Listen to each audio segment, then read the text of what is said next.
আমি যে মালটা ভাঁজ করলাম, ভাঁজটা করে রেখে দিয়েছিলাম, দাদাভাই এসে এই যে মালটা কাটছে গলা।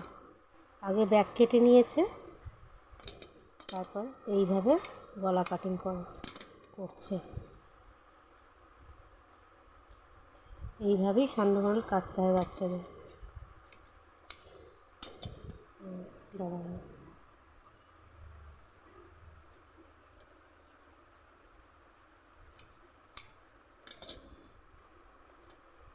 ভিডিওটা ভালো লাগলে সাবস্ক্রাইব করবেন। আমি এই সান্ডমাল কাটছি। হ্যাঁ, গেঞ্জি সান্ডমাল বাচ্চাদের কাটিং, আর জিআরএসও কাটিং হয়, কেন এখন সান্ডমালটাই বেশি হচ্ছে। আমি এই মালটা কাটছি।